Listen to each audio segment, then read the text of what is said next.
这一周的时间一直很郁闷。鱼缸里的孔雀鱼开始不断出现问题，到现在为止，差不多有10条孔雀鱼死掉了。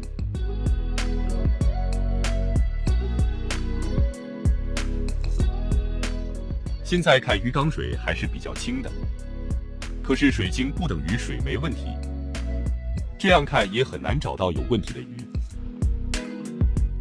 下面会捞出几条有明显病态的孔雀鱼放到小鱼缸里，大家也帮我看看，鱼究竟出了什么问题？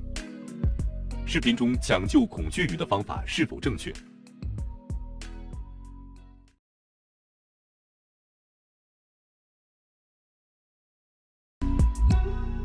先用15秒的时间来看下这些生病的孔雀鱼。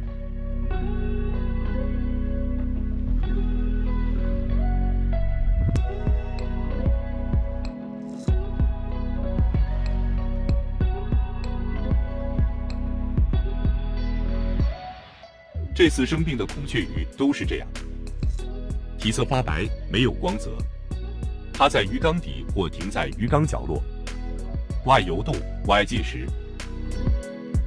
个别孔雀鱼身上会有小面积溃烂，但不是很明显。暂时看，这种生病的孔雀鱼是较小的一部分，并且从出现病态到死亡的时间跨度很长。这也是一直拖到现在才想起来治疗它们的原因。我接触过的鱼病比较少，只能初步判断出这应该是水质方面出问题了。孔雀鱼应该是被水中的有害细菌感染了。再深入一些，感觉有轻度水霉病的可能性。不管到底是不是水霉病，解决掉水里的和孔雀鱼身上携带的细菌是关键。大体的治疗思路有了，接下来就是选择用什么药的问题了。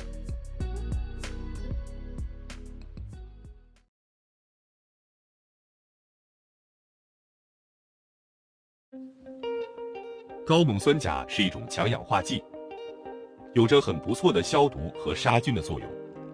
这次选择用它来治疗病鱼。理论上，鱼缸里存在致病菌的情况下是要全缸换水的。我的讲法是用含大量高锰酸钾的水溶液浸泡孔雀鱼，达到在短时间内杀死所有细菌的目的。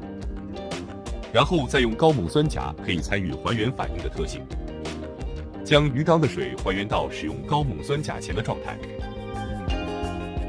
这样做的好处在于不必全缸换水，比较省事的同时，也避免了全缸换水可能引发的一些不良后果。假如在这个小鱼缸里的操作是成功的，那同样的做法也可以用在大鱼缸里。先配了一些高浓度的高锰酸钾溶液，然后用吸管抽到鱼缸里，直到鱼缸里的高锰酸钾浓度达到想要的水平。至于浓度是多少，实在不好说，我是根据鱼缸水的颜色来判断的。千万要注意，过量的高锰酸钾是会让鱼直接死亡的。现在高锰酸钾的浓度应该够用了，停止添加。鱼缸水的实际颜色是接近紫色的，因为和背景的绿色融合在一起了，所以视频录制到的颜色要比实际看到的浅很多。肉眼看到的差不多是现在这种情况。另外，在加高锰酸钾的过程中，也要观察鱼的状态，原则上是宁少勿多。也许是受到了药物的刺激，感觉这些孔雀鱼的活跃程度有所提高。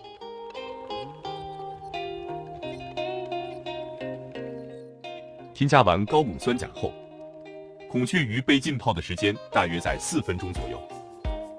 它泡的时间太久会让鱼出问题，4分钟后果断进行还原反应。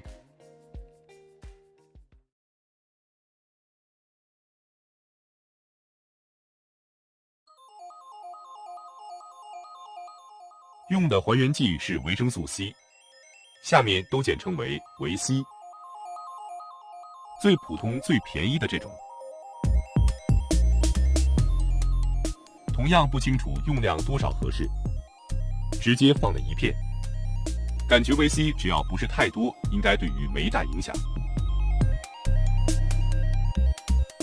用吸管向维 C 上喷一些水，加快药片分解的过程。下面一起看下正常播放速度下维 C 和高锰酸钾的化学反应吧。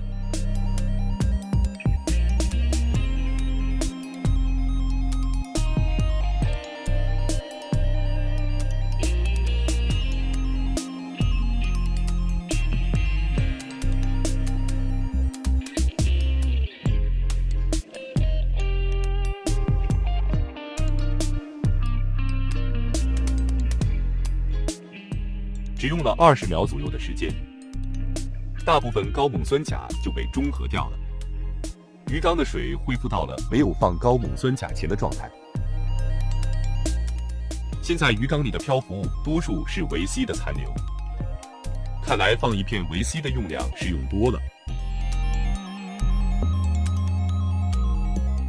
化学知识有限，只清楚高锰酸钾和维 C 中和反应的最终产物是二氧化碳和水。至于这个过程当中还有什么反应，是否对鱼有害就不清楚了。尝试想把多余的维 C 加出来，可惜已经泡成粉状了。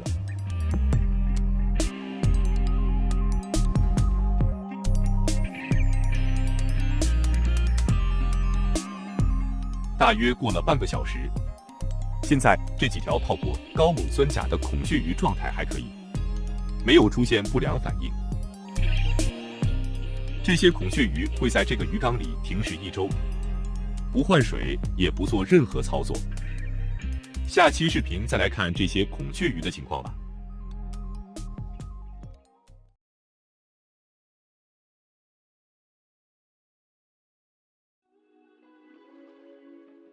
虽然有一些鱼出问题了，还有一些死掉了，但是这个鱼缸的整体情况还算在可控的范围内。季节更替的时间段是鱼病的多发期，有部分体质弱的鱼出问题也算正常现象。本期视频中抢救孔雀鱼算是先做好准备，万一这个鱼缸里的鱼大量出现问题，也好用同样的方法来救治它们。相反，如果有问题的鱼状态有好转，或者大部分不出现问题，就不会下药。养鱼尽量不用药的观点没有变。就到这里吧。如果感觉还行，请点个赞支持下。感谢观看，下次再见。